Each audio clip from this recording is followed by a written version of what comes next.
अल्हम्दुलिल्लाहि रब्बिल आलमीन वल आक़िबतु लिल मुत्तक़ीन वस्सलातु वस्सलामु अला सय्यिदिल अंबियाइ वल मुरसलीन व अला आलिहि व अस्हाबिहि तय्यिबीन अत्ताहिरीन अम्मा बाद फ़अऊज़ु बिल्लाहि मिनश शैतानिर रजीम बिस्मिल्लाहिर रहमानिर रहीम क़द अफ़लह मन तज़क्का व ज़करा अस्म रब्बिही फ़सल्ला बल तुअसिरूनल हयातद दुनिया वल आखिरतु खैरुन व अबक़ा सदक़ल्लाहुल अज़ीम। गौसे आज़म बमने बेसरो सामा मददे क़िबले दीन मददे काबे ईमान मददे बगिरदा बेबला उफ्ताद कश्ती वही फानो शकिस्ता रात पुश्ती बहक के ख्वाजे उस्मान हारून मदद कुन या मुईनुद्दीन चिश्ती मदद कुन या मुईनुद्दीन चिश्ती मदद कुन या मुईनुद्दीन चिश्ती। मिंबर पर जलवगर लायक सद एहतराम पीर तरीक़त कायद अहले सुन्नत सूफ़ी मिल्लत सूफ़ी ग़ुलाम रसूल क़ादरी साहब मद्दज़िल्लहुल आली उस्ताज़े ज़ी वक़ार शेख़ुल हुफ़्फ़ाज़ हज़रत अल्लामा इस्माइल यारलवी साहब क़िबला मद्दज़िल्लहुल आली सदर इजलास फ़िदाए अहले बैत जनाब अब्दुल माजिद अशरफ़ी साहब, इस सरज़मीन पर इस इलाक़े में एक तवील अरसे से अहले सुन्नत व जमात की खिदमत अंजाम देने वाली शख्सियत हज़रत अल्लामा मोहम्मद अकील रज़वी साहब, जुमला उलमाए किराम, अमायदीन, अइम्मे मसाजिद, सूफ़ियाए किराम, हाज़रीन महफ़िल, पर्दा नशीन माँ और बहनों, अस्सलामु अलैकुम व रहमतुल्लाहि व बरकातुहू। आइए हम और आप मिलकर इंतहाई अक़ीदत व मोहब्बत के साथ अपने और सारी कायनात के मरकज़ अक़ीदत अनीस बेकसां चारा साज़े दर्दमंदा, हम गरीबों के गम गुसार, हम फ़कीरों के सरवत मुस्तफ़ा जान रहमत, शमे बज़्म हिदायत, शब असरा के दूल्हा नौशे बज़्म जन्नत, दानाए सुबुल मौलाए कुल खत्मुर सुभान अल्लाह सुभान असरवे खूबा सयाहे लामका वजह कुन फका दुर्रिल्लाहिल मकनून सिर्रिल्लाहिल मखज़ून सुभान अल्लाह सुभान आलिमे माकाना व मा यकून हुजूर अहमदे मुजतबा मुहम्मद मुस्तफ़ा अरवाह नाफिदा सल्लल्लाहु तआला अलैहि वसल्लम की बारगाह बेकस पनाह में जिस तरीके से मैं पढ़ा हूँ आप भी मेरे साथ मिलकर बआवाज़े बुलंद पढ़ें। अस्सलातु वस्सलामु अलैका या रसूल अल्लाह, अस्सलातु वस्सलामु अलैका या रसूल अल्लाह, अस्सलातु वस्सलामु अलैका या नबी अल्लाह, अस्सलातु वस्सलामु अलैका या नबी अल्लाह, अस्सलातु वस्सलामु अलैका या हबीब अल्लाह, अस्सलातु वस्सलामु अलैका या हबीब अल्लाह, व अला आलिका व अस्हाबिका या नूर अल्लाह, व अला आलिका व अस्हाबिका या नूर अल्लाह, सल्लल्लाहु तआला अलैहि वसल्लम, सल्लल्लाहु तआला अलैहि वसल्लम। वाह क्या मर्तबा ए गौस है बाला तेरा, सुभान अल्लाह सुभान अल्लाह, वाह क्या मर्तबा ए गौस है बाला तेरा, ऊंचे ऊंचों के सरों से कदम आला तेरा, सुभान अल्लाह, सर भला क्या कोई जाने कि है कैसा तेरा, औलिया मलते हैं आंखें वो है हक तलवा है तेरा, सुभान अल्लाह सुभान अल्लाह, तुझसे दर दर से सग और सग से है मुझको निस्बत, मेरी गर्दन में भी है दूर का डोरा तेरा, इस निशानी के जो सग है नहीं मारे जाते, हश्र तक मेरे गले में रहे पट्टा तेरा, और क्यों ना कासिम हो के तू इब्ने अबिल कासिम है, सुभान अल्लाह, क्यों ना कासिम हो के तू इब्ने अबिल कासिम है, क्यों ना कादिर हो के मुख्तार है बाबा सुभान अल्लाह सुभान अल्लाह, नबवी मिह अलवी फसल बतूली गुलशन, नबवी मिह अलवी फसल बतूली गुलशन,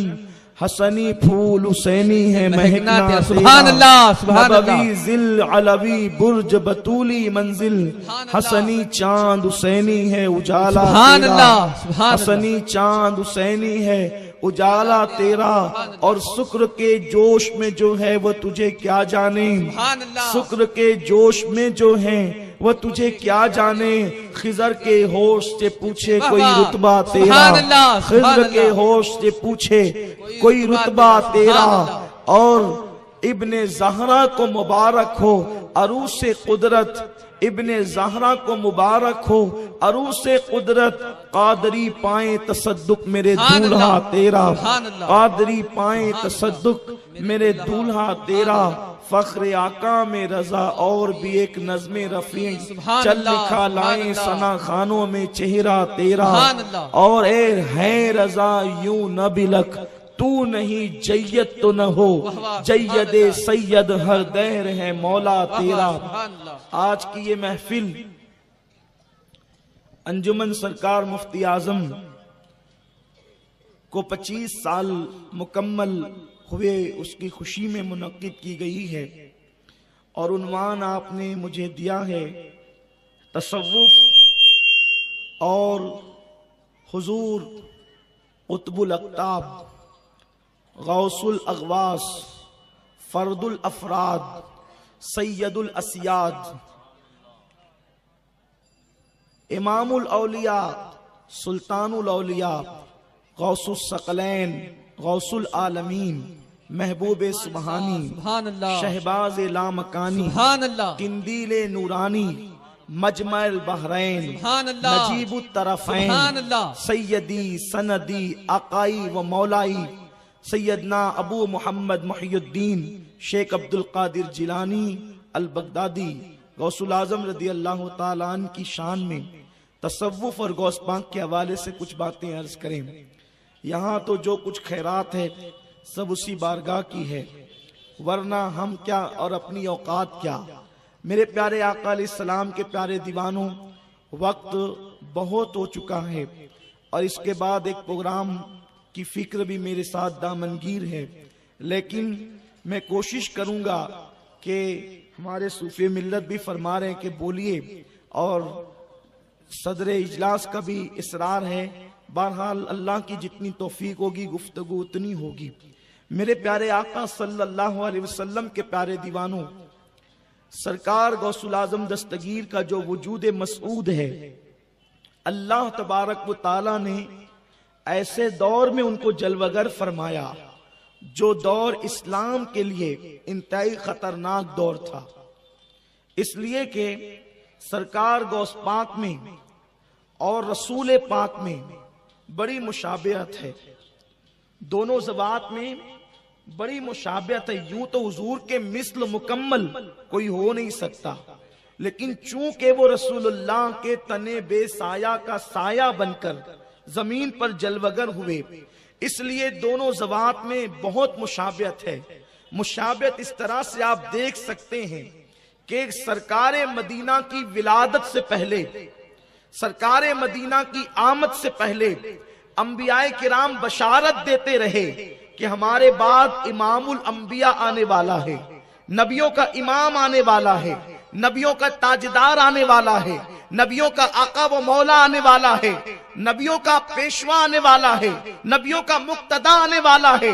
अंबियाए किराम मेरे आका की आमद से पहले बशारतें देते रहे, लेकिन हुजूर गौसुल आजम की शान अल्लाह ने वलियों में वो रखी जो शान अल्लाह ने नबियों में उनके नाना जान को दी थी, वो शान अल्लाह ने वलियों में गौसुल आजम दस्तगीर को अता फरमाई।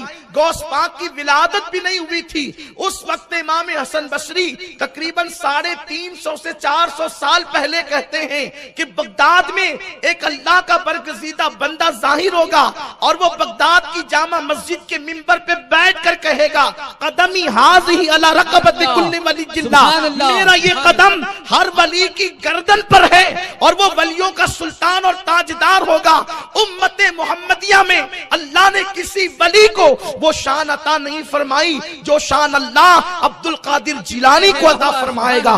गौस पाक की विलादत से पहले ये बात हो रही है। उसके बाद आप देखें हजरत इमाम हसन अस्करी जिस वक्त तो दुनिया से कूच करने लगे, दुनिया से तशरीफ ले जाने लगे, तो आपने आखिरी मर्तबा जब नमाज अदा फरमाई तो अपना मुसल्ला लपेटा और मुसल्ला लपेट करके अपने शहजादे को दिया और फरमाया जब तुम्हारा इंतकाल होने लगे तो तुम जिसको मोतबर समझना ये मुसल्ला उसको देना, जब उसका इंतकाल होने लगे तो वो जिसको मोतबर समझे ये मुसल्ला उसको दे, उसका इंतकाल होने लगे तो ये मुसल्ला वो उसको दे जिसको वो मोतबर समझता है। कहा बाबा ये मुसल्ला जो मुंतकिल होगा तो जाएगा कहां? इरशाद फरमाया बगदाद में एक बंदा जाहिर होगा, उसका नाम अब्दुल कादिर जिलानी होगा, ये मुसल्ला उसको दिया जाएगा।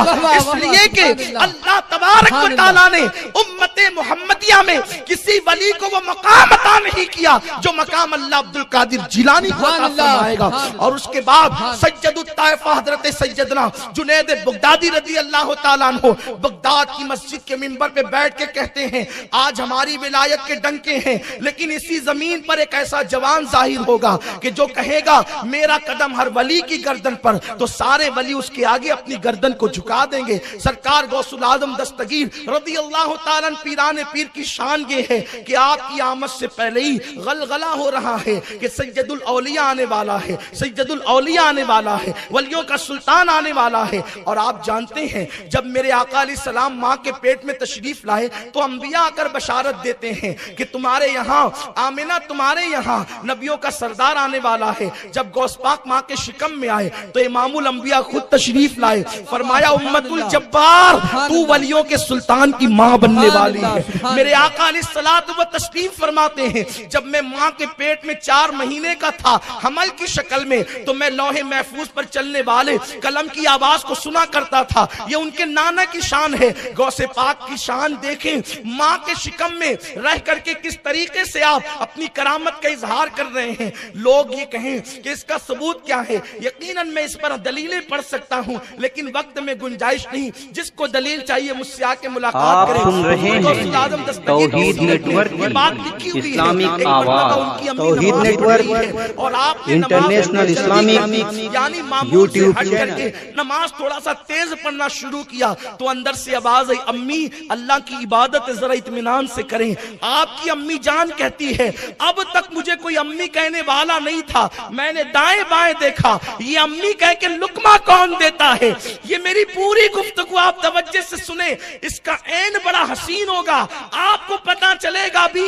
अल्लाह अकबर, मेरे आका अलैहिस्सलाम के दीवानों तुम्हारी आंखें ठंडी होगी अभी। अल्लाह अकबर, गौसुल आजम दस्तगीर की अम्मी कहती है अब तक कोई अम्मी कहने वाला नहीं था, मैंने दाएं बाएं देखा, अम्मी कह के कौन पुकार रहा है। इसलिए कि अम्मी कहने वाले जो है वो यूं अचानक थोड़ी जमीन पर उबल आते हैं, ये आसमान से थोड़ी बरसते हैं। अम्मी कहने वाला 2 साल तक के दूध पीता है, तब कहीं जाकर लुकमत के साथ अम्मी कहता है, लेकिन अभी कोई दुनिया में ये अम्मी कहने वाला कौन है। तो कहती जब पेट की तरफ मैंने तवज्जो की तो मेरे शिकम से आवाज आ रही थी अम्मी अल्लाह की इबादत जरा इत्मीनान से करना, दुनिया हैरान है, अब्दुल कादिर का ये मकाम है तो नबियों के इमाम की शान का आलम क्या हो। नारे तकबीर, नारे रिसालत, जश्न गौसे आजम, निगरां सुन्नी दावत इस्लामी। सुभान अल्लाह। रसूल पाक तशरीफ लाए तो मोहरे नबूवत लेकर के आए, गौसुल आजम तशरीफ लाए तो मोहरे विलायत लेकर आए। आप कहेंगे ये मोहरे विलायत आप कहां से लाए। मोहरे विलायत तोहफतुल कादरिया हजरत शेख अबुल मुआली की उठा करके देखें, मुल्ला अली कारी की किताब उठा करके देखें, तफरीउल खातिर उठा करके देखें, और फिर फतावा रज़विया उठा करके देखें। फतावा रज़विया में इख्तिसार और दूसरी किताबों में उसकी तफसील मौजूद है कि मेरे आका अलैहिस्सलातु व तस्लीम जब लामकां पर जाना चाहते थे उस वक्त मेरे सरकार की बारगाह में में ना अभी जब जिब्रील है, ना रफरफ है, ना बुराक है। अल्लाह अकबर, लगाम छूटी, उम्मीद टूटी, निगाहे हसरत के वलवले थे। उस वक्त जिब्रील भी नहीं वहां जा रहे हैं। आकाए करीम को निदा आती है, उदन मिन्नी उदन मिन्नी उदन मिन्नी उदन मिन्नी। महबूब और करीबा, हबीब और करीबा, हबीब और करीबा, प्यारे और करीबा। शारे बुखारी मुल्ला अली कारी लिखते हैं कि जिस वक्त मेरे आका ने मका से ला मका जाने की तरफ कदम उठाना चाहा, अभी हुजूर मकाम के इख्तिताम पर है और ला मका की शुरुआत होने वाली है, अभी कोई है नहीं, हुजूर ला मका पे कदम रखना चाहते हैं। अब आप सोच सकते हैं, यहां तो तसव्वुरात भी जवाब देते हैं, कैफ के पर भी जलते हुए नजर आते हैं। कोई कहे तो क्या कहे, कोई सुने तो क्या सुने। मका से मेरे नबी ला मका पर जाना चाहते हैं, हुजूर के कदम उठते नहीं, उदन मिन्नी किसका शौक खींचता है। ऐसे में एक जवान जाहिर होता है और वो अर्ज करता है, या रसूल अल्लाह, ये मेरा कंधा हाजिर है, आप इस पर कदम रखें। उस वक्त उस जवान के कंधों पर मुस्तफा जाने रहमत ने कदम रखा। एक कदम अब्दुल कादिर के कंधे पर और दूसरा कदम ला मका पर।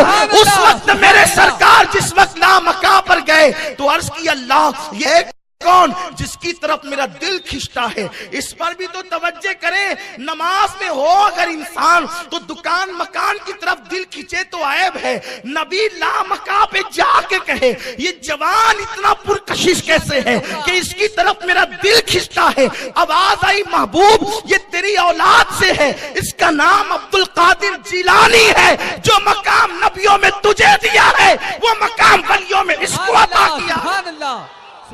उसी मेराज के कदम लेने की बरकत थी कि गौसुल आजम दस्तगीर जब पैदा हुए तो आपकी पीठ पर नबी ये पाक का नक्शे कदम मौजूद था, नक्शे पा मौजूद था हुजूर अलैहिस्सलाम।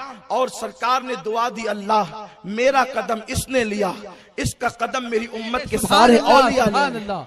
एक मर्तबा किसी साहब ने हुजूर की बारगाह में हाजिरी दी, अर्ज की, या रसूल अल्लाह, वो बगदाद का जवान कहता है मेरा कदम हर वली की गर्दन पर है, उसको ये कहना जायज है कि नाजायज है। आका ने फरमाया, ये अब्दुल कादिर कहता है ना? हाँ या रसूल अल्लाह। सरकार फरमाते, वो अल्लाह के हुक्म से कहता है और हर वक्त अब्दुल कादिर मेरी नजरों में रहता है, ये मेरे गौस की शान है। तो अल्लाह तबारक व तआला ने इमामुल अंबिया को सबसे बदतरीन हालात जिस जमीन के हो गए थे और ज्यादा जिस जमाने में लोग बिगड़ गए थे, उस जमाने में अल्लाह ने इमामुल अंबिया को भेजा और हुजूर ने 23 साल की कलील मुद्दत में बिगड़े हुओं को सुधार दिया। जो न थे खुद राह पर औरों के हादी बन गए, क्या नजर थी जिसने मुर्दों को मसीहा कर दिया। आसमान हिदायत का तारा बना दिया 23 साल की कलील मुद्दत में। और गौस पाक रज़ी अल्लाह ताला को उस वक्त जाहिर किया जब इस्लाम का नाम था, इस्लाम न रह गया था, इस्लाम मरने के करीब था, खत्म होने के करीब था, क्योंकि इस्लाम तो खत्म कभी नहीं होगा।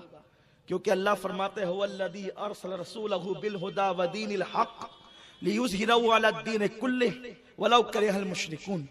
ये दीन गालिब होकर रहेगा, लेकिन कभी कभी कमजोर हुआ है, तो जब कमजोर हुआ है तो ताकतवरों को भेजा गया है। ये खास बात अर्ज कर रहा हूं। और ये भी सुन ले, जब भी दीन को जरूरत पड़ी, अली के घर का फर्द है। वाह सुभान अल्लाह, ये खास बात है। जब भी दीन को जरूरत पड़ी, अली के घर का फर्द आया।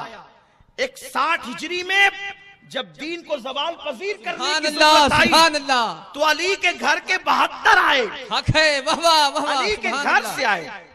जब 5वीं सदी में दीन मिटाने की कोशिश की गई, तो भी अली का बेटा अब्दुल कादिर जिलानी को भेजा गया। हिंदुस्तान में इस्लाम का परचम लहराने के लिए अली का बेटा मसूद सालार गाजी को भेजा गया। उसके बाद सरकार मोइनुद्दीन अजमेरी को भेजा गया। उसके बाद दिल्ली पर महबूब इलाही को भेजा गया। उसके बाद अल्लाह अकबर कलियर में साबिर कलियर को भेजा गया। इसी तरीके से देखें, और जब आखिर में दीन सिमट जाएगा, दज्जाल का फितना जोरों पर होगा, उस वक्त भी किसी और की औलाद नहीं आएगी, मेहदी अली का बेटा बन करके आएगा। सुभान अल्लाह, सुभान अल्लाह, सुभान अल्लाह, सुभान अल्लाह। कि हर जगह अली का हक है, खून क्यों है सुभान दीन अल्लाह। के लिए?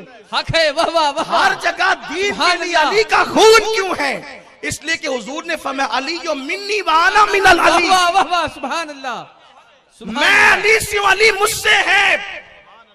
वो अली, हुजूर ने कहा ये मुझसे मैं इससे।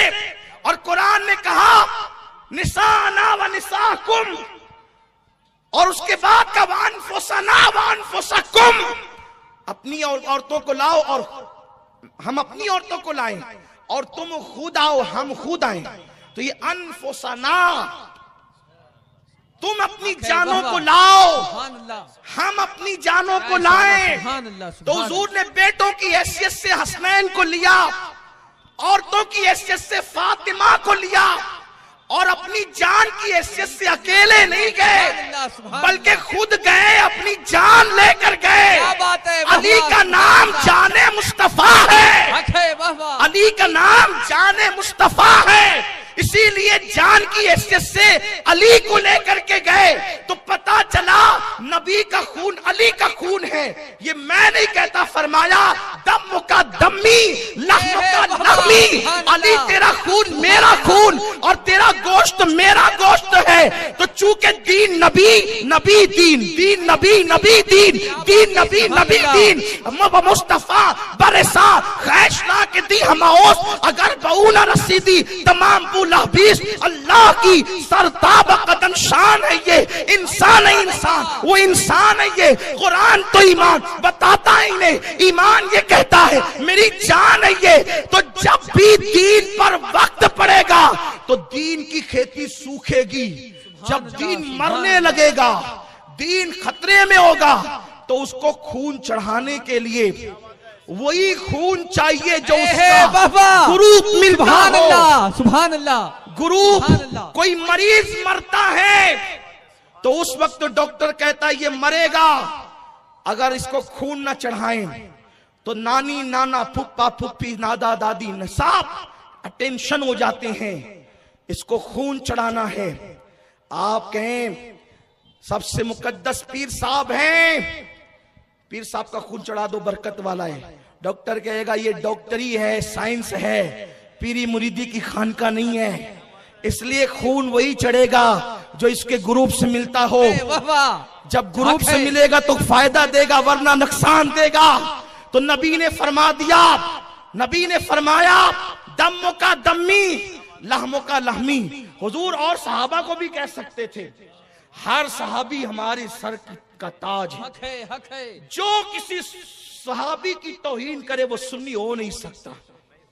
हुजूर का हर सहाबी आसमान हिदायत का तारा है, लेकिन हुजूर जानते थे कि एक सदी में सारे सहाबा खत्म हो जाएंगे, लेकिन अली की नस्ल क़यामत तक चलना है। और भी सहाबा की नस्लें चलेगी, कुछ की नस्लें भी खत्म हो जाएगी, लेकिन अली की नस्ल ने क़यामत तक चलना है। क्यों क़यामत तक चलना है? कि वो इन्ना आतैना कल कौसर की तफसीर है। अल्लाह ने किसी की नस्ल चलाने का जिम्मा नहीं लिया, लेकिन कल कौसर नाजिल करके अली की नस्ल चलाने का जिम्मा लिया, वो सैयदा फातिमा के जरिए से। क्योंकि आका ने गारंटी ले ली, फरमाया उस उम्मत की क्या शान है जिसकी इब्तिदा पर मोहम्मद है, मोहम्मदुर रसूलुल्लाह, और जिसके इख्तिताम पर मोहम्मद मेहदी है, जिसका अव्वल में और आखिर मेहदी अली का बेटा। वो उम्मत हलाक कैसे होगी? तो इसलिए हुजूर अलैहिस्सलातु व तस्लीम ने अली की नस्ल का जिम्मा लिया कि फातिमातुज़ ज़हरा के जरिए से अली की नस्ल चलेगी। तो चूंकि दीन को जब जब वक्त आएगा तो वही ग्रुप मिलाया जाएगा। देखो खून के लिए सब मेहनत करते, सब जानवर, सब जान बचाने की कोशिश करते हैं मरीज की, तो सब जान बचाने में शरीक होते हैं, लेकिन बुनियादी रोल जो अदा करता है वो खून अदा करता है, और खून के लिए ग्रुप मिलना जरूरी है। तो हुजूर ने और किसी के खून को तो नहीं कहा दमों का दमी लाहमों का लाहमी, ये तो कभी नहीं कहा। क्यों नहीं कहा? इसलिए कि हुजूर फरमाते हैं लोग अलग अलग दरख्तों से हैं, मैं और अली एक दरख्त की दो टहनियों का नाम है। हमारी असल एक है, हमारी नस्ल एक है। इसीलिए तो आला हजरत फरमाते ना असले नस्ले सफा, असले नस्ले सफा, ये हुजूर की नस्ल है। हुजूर अलैहिस्सलातु व तस्लीम की नस्ल की अस्ल भी है, नस्ल भी है, अस्ल भी है नस्ल की। अल्लाह अकबर। तो जब जब वक्त पड़ेगा अली की औलाद आएगी। क्यों? क्योंकि हुजूर ने फरमाया इसका खून मेरा खून है, इसका गोश्त मेरा गोश्त है। तो वो खून अब कयामत तक मुंतकिल होता रहेगा औलाद अली में। तो दीन के खून का जो ग्रुप है वही ग्रुप अली की औलाद के खून का है। तो जब जब दीन को जरूरत पड़ेगी उस वक्त तक की अली की औलाद को मैदान में लाया जाएगा और दीन को बचाया जाएगा। इसीलिए तो गौसुल आजम को मुहियुद्दीन कहते हैं। किसी ने कहा आपका नाम मुहियुद्दीन कैसे हो गया? फरमाया कि मैं रास्ते से जा रहा था बगदाद की सड़क से। तवज्जो फरमाई, मैं बगदाद की सड़क से जा रहा था, एक आदमी अधमरा पड़ा हुआ था। जानते ना अधमरा? इसलिए कि मुझे आदत है, मैं आपकी लैंग्वेज में गुफ्तगू करना चाहता हूं। आधा जिंदा आधा मुर्दा हा हा करा रहा था। लोग उसके पास से गुजरे, उसने किसी को आवाज नहीं दी, इसलिए कि मरीज भी जानता है कि मुझे कौन सा खून चाहिए। बगदाद में कमी नहीं थी खतीबों की, अदीबों की, लेकिन आवाज दी जरा मुझे उठाना, मुझे सहारा दे। तो गौसे पाक ने उसका हाथ पकड़ा। तवज्जे, गौस पाक को उसने मदद के लिए बुलाया उस अधमरे आदमी ने, और गौस पाक ने अपना हाथ उसके हाथ में दिया। गौस पाक कहते हैं जैसे मेरा हाथ उसके हाथ में पहुंचा वो उठ के खड़ा हो गया, और जो मरने के करीब था वो तो तंदुरुस्त। तब मैंने कहा तू कौन है? उसने कहा तेरे नाना का दीन हूं। क्या बात है, सुभान अल्लाह। मरने के करीब था, तेरे सहारे की जरूरत थी, तूने सहारा दिया, मैं जिंदा हो गया। सुभान अल्लाह, सुभान इसलिए तू मुहियुद्दीन है, दीन को जिंदा करने वाला है। गौस पाक कहते हैं फिर मैं मस्जिद गया तो मस्जिद का हर नमाजी मुझे मुहियुद्दीन कह रहा था, मुहियुद्दीन कह रहा था, मुहियुद्दीन कह के पुकार रहा था। लोग कहते हैं या गौसल मदद न कहो। मैंने कहा जिसको दीन कहता है या गौसल मदद, दीन जिसको पुकारता है अब उसको न पुकारे।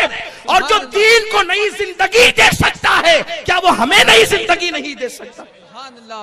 तो गौस पाक को ऐसे दौर में मबूस किया गया, जलवागर किया गया, पैदा किया गया कि सरकार गौसुल आजम दस्तगीर रदी अल्लाह तबारक व तआला का दौर बड़ा भयानक दौर था। उस दौर में बातनी फिरका था। ये बातनी फिरके के लोग, इन्होंने मस्जिद के इमामों को कत्ल कर दिया। जो मस्जिद के मुसलमान इमाम थे मोमिनीन, उनको कत्ल कर दिया। और उनको कत्ल करने के बाद यहूदी और ईसाइयों को उनकी जगह इमाम बनाया। उन्होंने दाढ़ियां रखी, बड़ी बड़ी टोपियां, अमामे पहने, और अरबी, फारसी, कुरान, तफसीर पर उन्होंने उलूम हासिल किए, और वो मस्जिदों के अंदर इमाम बन गए। और जब इमाम बन गए तो वो हर उन्वान पे तकरीर करते, लेकिन अजमत रिसालत पे तकरीर नहीं करते। उनको इस्लाह माल बहुत पसंद था, लेकिन इस्लाह अकीदत उनको पसंद नहीं थी।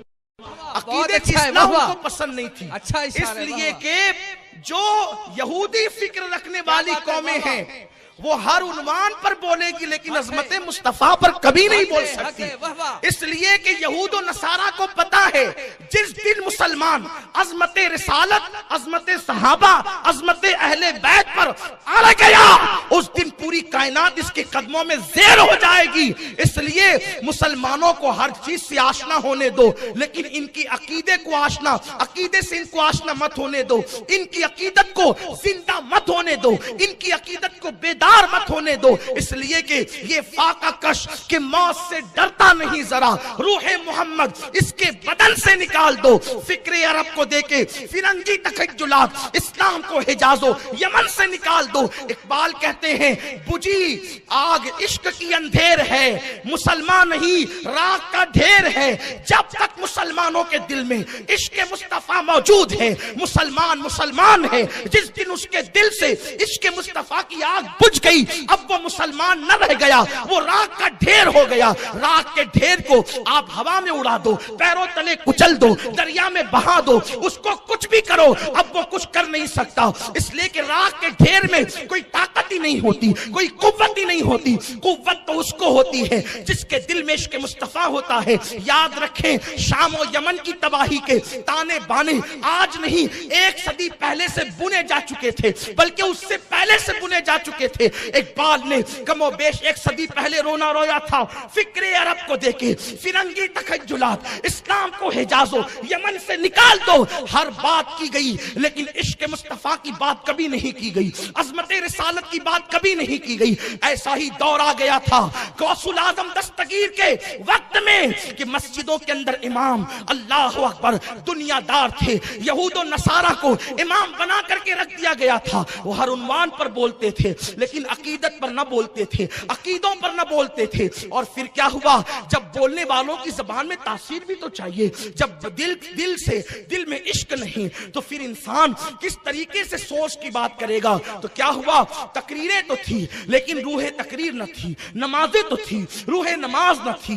रोजा तो था, रूह रोजा न था। ज़कात देने का एक थोड़ा सा तसव्वुर तो था, लेकिन रूह ज़कात न थी। इसका मतलब ये था, फलसफा रह गया, तलकीन गजाली न रही, रह गया रस्म अज़ा, रूह बिलाली न रही। यही वक्त आ गया था जब दिलों की दुनिया उजड़ी है। उस वक्त सूफियाए किराम जलवगर हुए हैं और उन्होंने तसव्वुफ का रंग लोगों के दिलों पर चढ़ाया है और उनके अंदर इनकलाब पैदा किया है। गौसुल आजम दस्तगीर का दौर वो खतरनाक दौर था। एक मुसलमान सेठ और मालदार के घर में 800 लड़कियां गाने वाली होती थी। 300 लड़कियों के साथ जिना किए जाते थे। अगर मेरी जबान इस खौफ से डरती कि किसी की गीबत हो जाएगी तो मैं उन लोगों के नाम भी लेता, लेकिन मुझे उस पर डाउट है कि वो लोग वाकई मुसलमान थे या जाली मुसलमान थे। मैंने पढ़ने में अभी इसकी तहकीक नहीं की, लेकिन तारीख बताती है, उस दौर की तारीख 5वीं सदी हिजरी की तारीख। वो तारीख क्या है पता है, एक मालदार के घर में 800 लड़कियां गाने वाली, 300 लड़कियों के साथ जिना। और वो लड़कियां कौन होती थी पता है आपको? वो लड़कियां अल्लाह अकबर यहूदियों की बेटियां होती थी, ईसाइयों की बेटियां होती थी। वो मुस्लिम बादशाहों को पूरी रात शराब पिलाती थी और वो गाने में मसरूफ रखती थी। इसलिए कि तबाह होने वाली कौम का अंदाज होता है कि दौलत के नशे में चूर होकर लोग अपने मजहब को पीठ के पीछे डाल देते हैं, लोग अपने मसलक को पीठ के पीछे डाल देते हैं। लोगों को दौलत नजर आती है, लोगों को इक्तिदार नजर आता है, लोग हुस्न में डूब जाते हैं, लोग शराब और शबाब में डूब जाते हैं। जब कोई शराब में डूब जाए फिर उसके दिल में माँ के लिए अजमत नहीं रहती, तो उसके लिए दीन के लिए उसके दिल में क्या अजमत होगी, अपनी औलाद के लिए उसके दिल में क्या अजमत होगी। जो जिना में डूब जाए, जो अल्लाह अकबर शबाब का दिल डाला हो जाए, फिर वो इतना बेगैरत हो जाता है कि फिर वो अपनी बेटी की आबरू से भी बेफिक्र हो जाता है। तो जिसको बेटी की आबरू की फिक्र ना हो तो फिर वो कौम की बेटियों की आबरू की फिक्र क्या करेगा। इसलिए कि निगाहें जब मुकद्दस होती है तो इंसान हर बेटी को अपनी बेटी समझता है। निगाहों में जब तकद्दुस होता है तो उसकी निगाहें हया से झुक जाती है। गौसुल आजम दस्तगीर ने ये माहौल देखा, 800 मालदारों के घरों में गाने वाली औरतें, 300 जिना के लिए बादशाहों के महल में, उनके हरम में 500 यहूदी ईसाई लड़कियां। ये माहौल देखकर सरकार गौसुल आजम दस्तगीर ने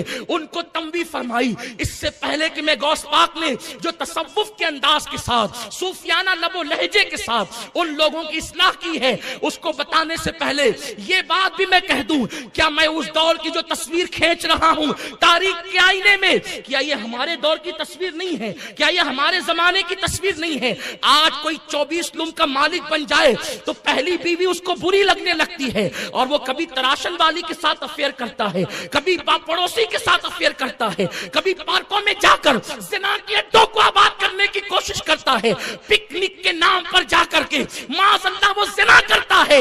मुसलमानों, तुम्हें गैरत आनी चाहिए। अल्लाहु अकबर, मिटने वाली कौम का अंदाज ही होता है। क्या आज तुम ये नहीं कर रहे हो? ये तुम्हारा शहर है, मस्जिदों मीनार का कहलाने वाला शहर। याद रखना, मैं परवाह बोलते वक्त किसी की नहीं करता, यही मेरी सबसे बड़ी खामी हो सकती है आपकी नजरों में, लेकिन मैं आपको बेदार करना चाहता हूं। गुंबदों मीनार के शहर में रहने वालों, शाम में मुसलमानों के लाशों को कफन तक नहीं है। यमन में धुआं उठ रहा है। बैतुल मुकद्दस के अंदर मुस्लिम एक बेटी के साथ बच्चों की जानें जा रही है।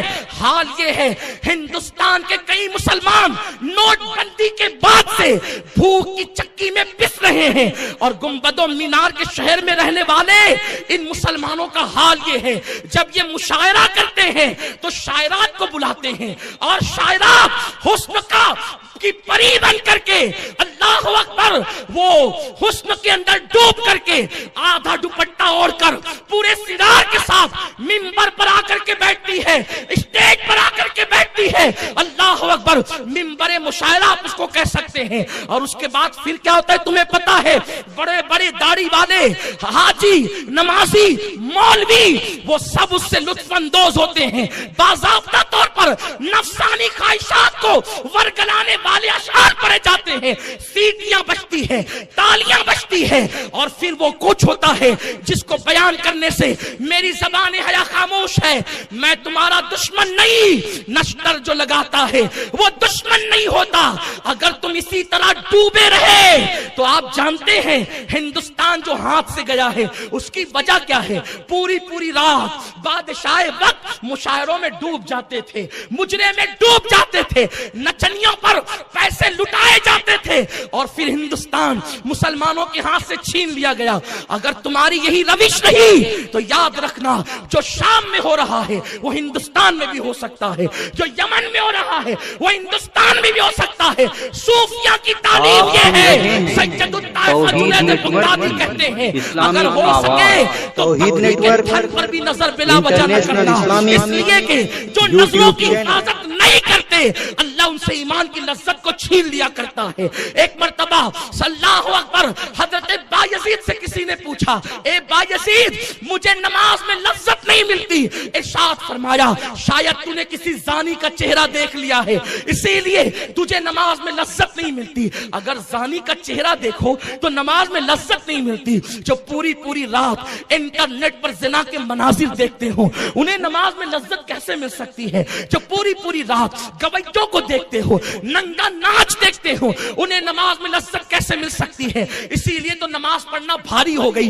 याद रखो जिनको नमाज की लज्जत मिली है वो 18 साल का अली अकबर लुटाकर, 6 महीने का अली असगर लुटाकर, 19 साल का कासिम लुटाकर जब लहू लहान होता है तो औलाद याद नहीं आती बल्कि सजदा याद आता है। जिनको नमाज की लज्जत मिली है उन्होंने शान से इबादत की है। जिनको नमाज की लज्जत मिली है, मेरे मौला ने अली जे मुर्तजा ने कहा अगर अल्लाह मुझे कहे कि जन्नत में जा या 2 रकअत पढ़ तो मैं जन्नत में जाने पर 2 रकअत को तरजीह दूंगा, इसलिए कि जन्नत में मेरी खुशी है, 2 रकअत में मेरे रब की खुशी है। जिनको नमाज की लज्जत मिल गई वो गौसुल आजम दस्तगीर इशा में वुजू करके इशा पढ़ते, उसी वुजू से फजर पढ़ते और इशा और फजर के दरमियान 1000 रकअत नमाज पढ़ते।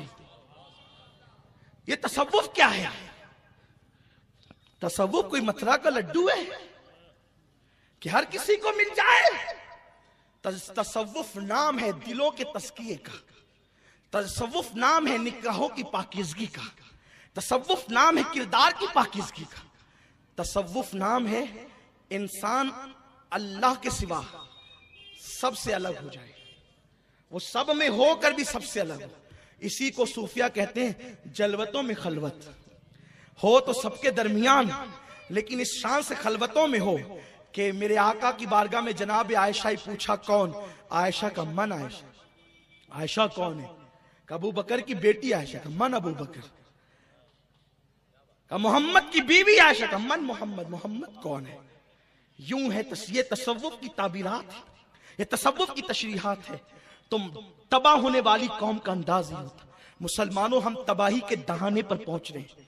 सरकार गौसुल आजम दस्तगीर ने जब देखा ना ये मंजर तो फिर आप मिंबर पर पहले नहीं बैठते थे, इसलिए कि बगदाद का हर मौलवी खतीब था, हर मस्जिद का इमाम खतीब था। गौस पाक खिताब नहीं करते थे। एक दिन हुजूर अलैहिस्सलाम तशरीफ लाए। बाज लोग इसको ख्वाब का वाकया कहते हैं, लेकिन मुल्ला अली कारी ने इसको आलम बेदारी का वाकया कहा है। तवज्जो फरमाएं, गौस की शान ये है कि गौसुल आजम दस्तगीर आलम बेदारी में हुजूर को बार बार देखते थे। तो गौसे पाक रदी अल्लाह ताला के पास सरकार तशरीफ लाए। अब मैं बेटे अब्दुल कादिर तुम क्यों खिताब नहीं करते? अब्दुल कादिर तुम क्यों तकरीरें नहीं करते? अर्ज की नाना जान, ये सब लोग अरबी हैं, बहुत पढ़े लिखे लोग हैं और मैं अजमी हूं। अहले अरब अपने आप को अरबी कहते थे, सारी दुनिया को अजमी कहते थे, क्योंकि वो इलाका अरब था और उनको अरबी बड़ी अच्छी आती थी। गौस पाक कहते मैं अजमी हूं, मैं अजम का रहने वाला हूं, मैं अरबी नहीं हूं। तो सरकार गौसुल आजम दस्तगीर को आकर मैं तुम खिताब किया करो। अस्की नाना जान, इनकी अरबी बड़ी अच्छी है, तो मैं कैसे खिताब करूं? सरकार ने फरमाया मुंह खोलो। गौसे पाक ने मुंह खोला, 7 मरतबा हुजूर ने गौसुल आजम दस्तगीर के मुंह में थूका, अपना लुआब डाला और मैं अब खिताब करना। हुजूर अलैहिस्सलातु व तस्लीम हटे तो मौला अली तशरीफ लाए, कहा बेटे अपना मुंह खोलो, और 6 मरतबा मौलाए कायनात ने उनके मुंह में लुआब डाला। सुभान अल्लाह। गौस पाक ने कहा दादा जान, इसलिए कि गौसे पाक के अली मुर्तजा दादा भी है और नाना भी है, इसलिए कि उनकी अम्मी हुसैनी सैयद है और उनके अब्बा हसनी सैयद है। सुभान अल्लाह, सुभान अल्लाह। तो नाना भी है, दादा भी। का दादा जान, आपने 7 बार क्यों नहीं किया, आपने 6 बार क्यों किया? तो अर्ज की बेटे अदब की वजह से, क्योंकि सैयदुल अंबिया ने 7 मरतबा डाला है, मैं 7 मरतबा डालता तो लोग बराबरी का तसव्वुर करते हैं। मुझे बराबरी गवारा नहीं है, क्योंकि गुलाम गुलाम होते हैं, आका आका है। तवज्जे करें, जब अली नबी की बराबरी नहीं करता, क्या बात है, वाह वाह, सुभान अल्लाह। जब मौला नबी की बराबरी नहीं करता तो मौलवी को हक क्या है क्या नबी बात की है, वाह बराबरी वाह, करने का? सुभान अल्लाह।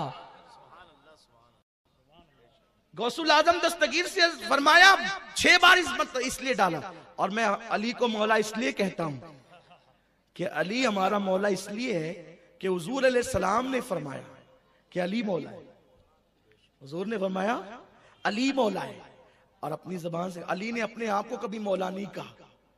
अली तो कहते अना उबीदुम मिन इबादे मोहम्मद, सुभान अल्लाह, सुभान अल्लाह। मैं मोहम्मद अरबी के सुभान गुलामों में से कदना गुलाम हूं। लेकिन हुजूर कहते हैं अली को अली, और वो भी किस शान से कहते हैं। मौलाए कायनात को हुजूर अलैहिस्सलाम ने जो मौला कहा ना, वो ऐसी रवा रवी में नहीं कहा, चलते फिरते खाते हुए नहीं कहा। हुजूर उस वक्त भी कह देते तो हुजूर का फरमान तो हर मर्तबा फरमान ही है, वमा यंतिकु अनिल हवा इन हुवा इल्ला वहयुन यूहा। हुजूर ने फरमाया मिंबर लगाओ, सरकार ने फरमाया मिंबर लगाओ, और गदीर खुम के मौके पे मिंबर लगाया गया, और मिंबर लगा करके फिर हुजूर ने फरमाया आईना अली, अली कहाँ है? तो मौला अली हाजिर हुए, अभी तक कि वो मौला न थे। सरकार ने कहा अली कहाँ है? सरकार अलैहिस्सलाम की बारगाह में हाजिर, लब्बैक या रसूल अल्लाह। सरकार ने अली का हाथ उठाया, जो मौलाना गुफरान कहते हैं ना, हाथ उठा के कहो सुभान अल्लाह, हाथ उठा के कहो या रसूल अल्लाह। तो ये वो यादगार ताजा करना चाहते हैं, क्योंकि हुजूर ने कहा अपना हाथ उठा के अली का हाथ उठाया और फरमाया मन कुंतु मौलाहु फहाजा अली जुल मौला। सुभान अल्लाह, सुभान अल्लाह। मैं जिसका मौला हूं, अली उसका मौला है। मन आदा वलीजन, जो अली से अदावत रखे तो उससे अदावत रखना, और जो अली से मोहब्बत करे तो उससे मोहब्बत करना। सुभान अल्लाह। तो फिर क्या हुआ?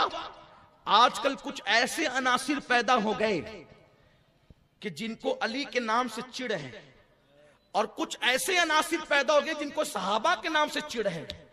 तो ना हम राफजी हैं, ना हम खारजी हैं, हम सुन्नी हैं। हक है, सुभान अल्लाह। तो जिस वक्त सुभान आका ने अली की मौलाइयत का ऐलान किया, तो उस वक्त सीना पीटने वाले वहां नहीं थे। क्या बात है, वाह वाह। जिस वक्त मेरे नबी ने अली की मौलाइयत का ऐलान किया, तो अली की मौलाइयत का ऐलान होने के बाद सबसे पहले सहाबा का इमाम सैयदुस सहाबा, इमामुस सहाबा, सालार सहाबा हजरत अबू बकर सिद्दीक बादल अंबिया बिन तहकीक उठ करके खड़े हुए और फरमाया अली मुबारक हो, मुबारक हो, तू मेरा भी मौला, सारे मोमिनीन का मौला। सुभान अल्लाह। नारे हैदरी, नारे हैदरी, मुस्तफा का हम सफर।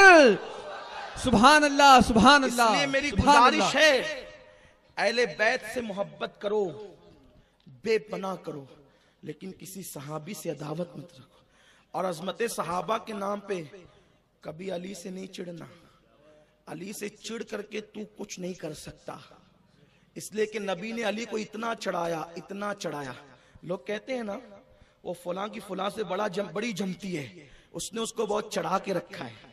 है ना, क्या कहा, चढ़ा के रखा है उसको, और वो किसी की सुनता ही नहीं उसके बारे में। तो मैं आपको कह रहा हूं, मिलाने के लिए ये मिसाल दी आपको, नबी ने अली को इतना चढ़ाया, इतना चढ़ाया, इतना चढ़ाया कि अपने कंधों पे चढ़ा के खड़ा किया। वाह वाह, सुभान अल्लाह। और इस तरह किसी को खड़ा नहीं किया।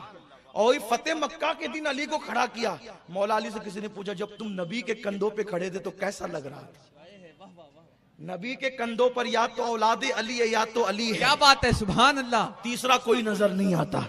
नबी के कंधों पे, कंधे है ना वो, भाई कुरान पे बुखारी रख दो तो लुकमा मिलेगा ना कि बुखारी बुखारी है, लेकिन मौलवी साहब बुखारी कुरान के बराबर तो नहीं है ना, इसलिए बुखारी को नीचे करो, कुरान को ऊपर करो। लेकिन अगर कुरान पे दूसरा कुरान रख दो तो, कुरान पे दूसरा कुरान रख दो तो कोई एतराज नहीं होगा, चाहे वो कहीं का छपा हुआ हो, लेकिन हो कुरान।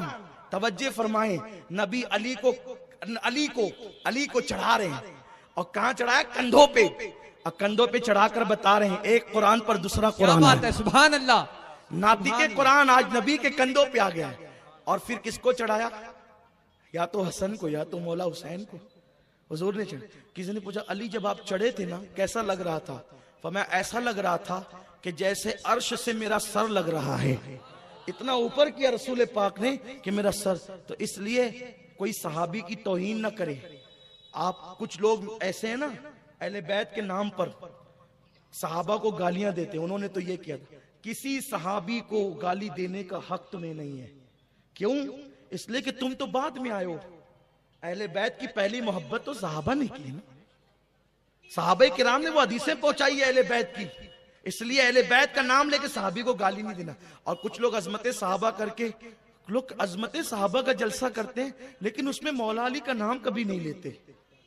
मैं कहता हूं अरे अली वो है ना, अली वो है जो पहला मुसलमान है। अली पहला मुसलमान। किस एतबार से? किस एतबार से? तरतीब तो है, औरतों में पहले खदीजा ईमान लाई, फिर मर्दों में सिद्दीक अकबर, बच्चों में मौला अली, गुलामों में जैद, है ना, यही तरतीब है। लेकिन ये सब ईमान कब लाए? ये सब ईमान कब लाए? ये सब ईमान लाए हुजूर के ऊपर पहली वही नाजिल होने के बाद। यानी हुजूर की उम्र जब 40 साल की हो गई तब सब ईमान लाए। लेकिन चूंकि तसव्वुफ की बात हो रही है तो सूफिया का अपना मसलक है। शाह वलीउल्लाह मुहद्दिस देहलवी फरमाते हैं कि अली पैदा हुए काबे में। कहां पैदा हुए? काबे में। उस वक्त रसूलुल्लाह की उम्र कितनी थी? 30 साल। अभी हुजूर अलैहिस्सलातु व तस्लीम की उम्र कितनी थी? अभी पहली वही नाजिल नहीं हुई थी। पहली वही कब नाजिल हुई?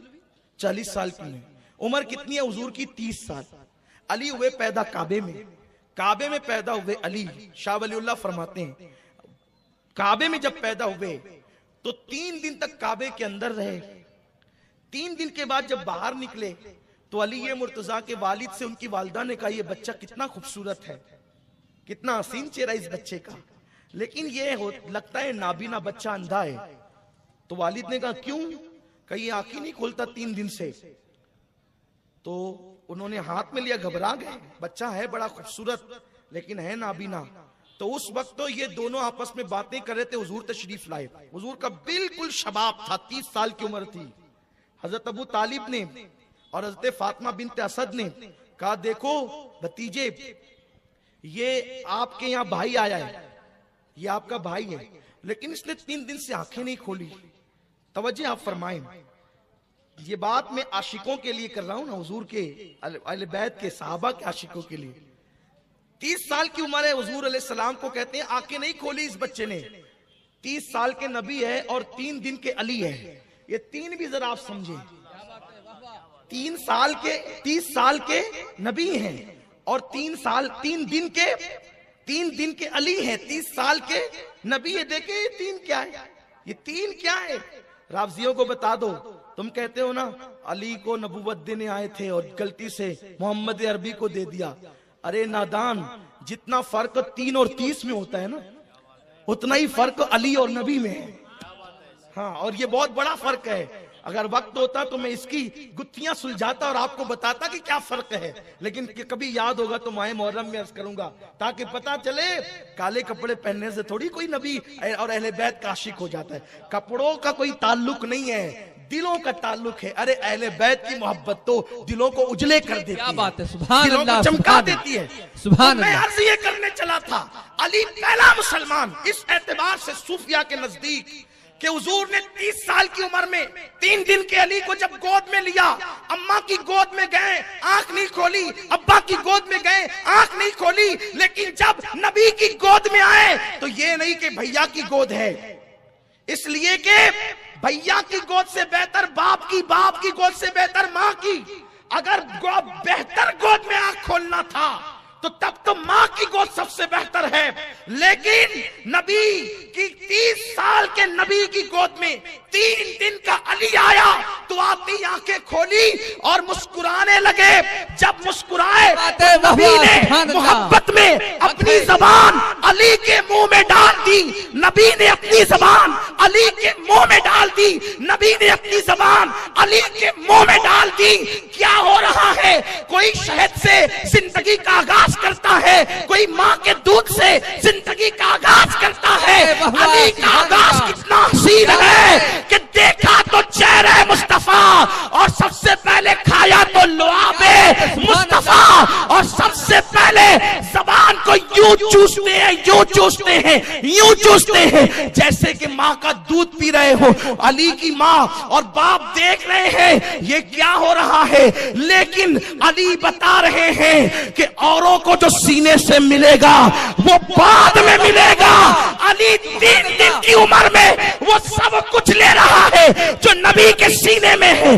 अली जवान हुए तो कहा गया अली तूने तो माँ बाप को डरा दिया था, 3 दिन तक आंखें क्यों नहीं खोली? तो अली कहते हैं ये तमन्ना लेकर आया था कि सबसे पहले दुनिया में जाकर किसी का चेहरा देखूंगा तो नबियों के इमाम का चेहरा देखूंगा। नारे तकबीर, नारे रिसालत, नारे हैदरी, नारे हैदरी, जश्न गौसे आजम, निगरां सुन्नी दावत इस्लामी।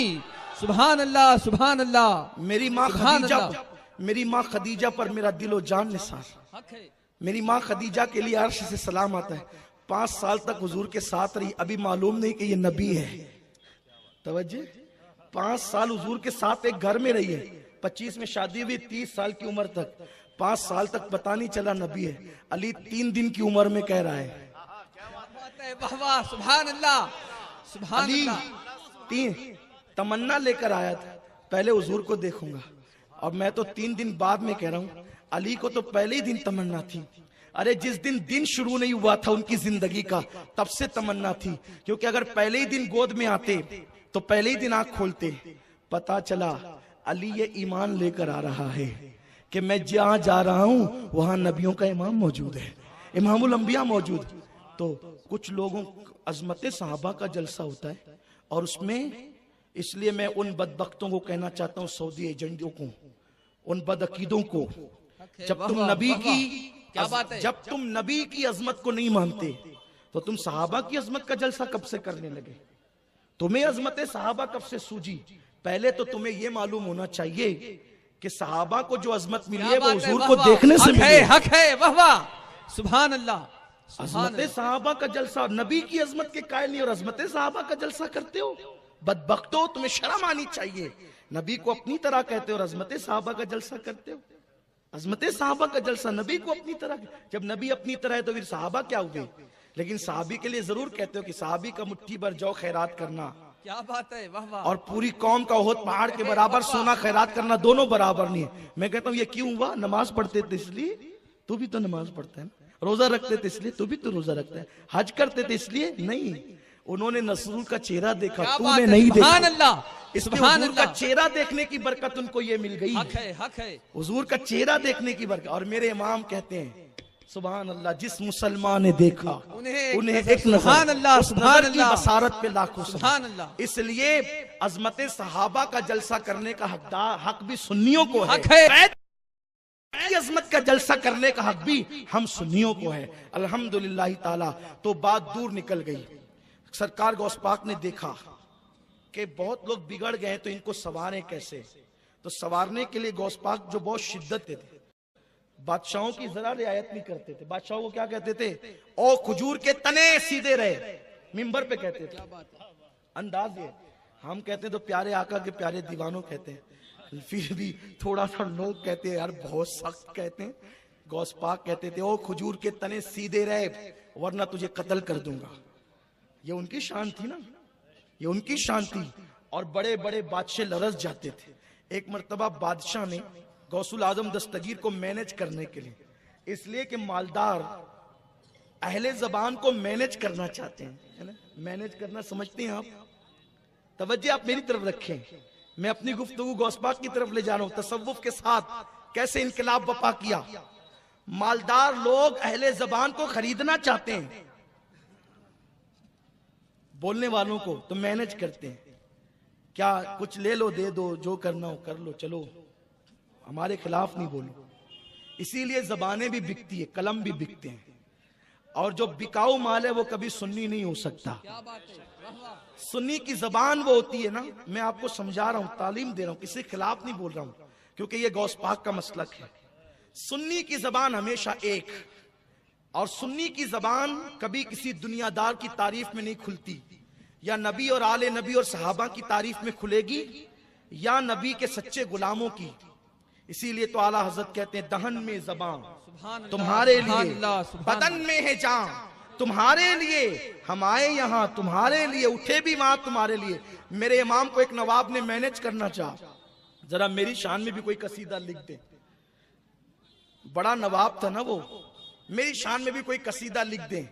आला हजरत ने कलम जरूर उठाया लेकिन कसीदा नहीं लिखा, नात लिखी। और क्या लिखा? वो कमाल हुस्न हुजूर है कि गुमान नक्श जहां नहीं, यही फूल खार से दूर है, यही शम्मा है कि दुआ नहीं, करूं तेरे नाम पे जां फिदा, न बस एक जां दो जहां फिदा, दो जहां से भी नहीं जी भरा, करूं क्या करोड़ों जहां नहीं, करूं मदहा अहले दुअल रज़ा। सुभान अल्लाह, सुभान अल्लाह।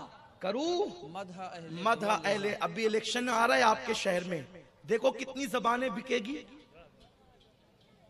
कितने ठेकेदार कैसे कैसे बदअकीदों की तारीफ करते हुए नजर आएंगे। तब पता चलेगा असलियत किसके पास है। अल्लाह हज़रत कहते हैं करूं मदहा अहले दुअल रज़ा, पड़े इस बला में मेरी बला, मैं गदा हूं अपने करीम का, मेरा दीन पा रहे ना हक है। अहले हक को हमेशा कांटे की तरह देखा गया, क्योंकि हुसैन आजम के यजीद पैर तक चूमता अगर हुसैन बिक जाते। लेकिन मौला हुसैन जानते थे पैर चुमवाने में फजीलत नहीं है, बातिल के सामने इस्तिकामत का पहाड़ बनने में फजीलत है। और लोगों को पता है कि बहुत बिके, न कभी अली के खून को खरीदा गया है, न खरीदा जा सकता है। सुभान अल्लाह, सुभान अल्लाह। ये खास बात है। और जो अली से वाबस्ता हो गए उनको भी खरीदा नहीं जा सकता। इसीलिए तो अभी सूफी मिल्लत जो इशारा कर रहे थे, अंजुमन सरकार मुफ्ती आजम का नाम जिस मुफ्ती आजम से है वो हुजूर मुफ्ती आजम की शान ये है। जब हुकूमत ने नसबंदी की और लोगों ने कहा हजरत हुकूमत का फैसला है, आपकी जबान बोल रही थी, इसलिए कि कोई वली कब तक नहीं बनता जब तक गौसुल आजम न चाहे। गौसुल आजम चाहते हैं तो अली की बारगाह में फाइल भेजते हैं, हक है, वाह वाह। विलायत की फाइल चलती है। क्या बात है, ये आपको शायद पता नहीं है। पहले फाइल गौसुल आजम की बारगाह में आती है। अब तुम्हारी तरह नहीं होती जो आप अपनी समझना समझो उसको। अल्लाह वालों के मामलात को अपने पे कयास नहीं करिए, सिर्फ समझाने के लिए बोला जाता है, वरना वो फाइल कैसी होती है जब उस मंजिल में जाओगे तो देखोगे। गौस पाक उस पे अपनी मुहर लगाते हैं, फिर वो मौला अली के पास जाती है। जब तक अली नहीं लगाता ना उस वक्त तक कोई वली नहीं बनता। ये है विलायत। जिसके घर से विलायत तकसीम होती है वो खानदान अली है।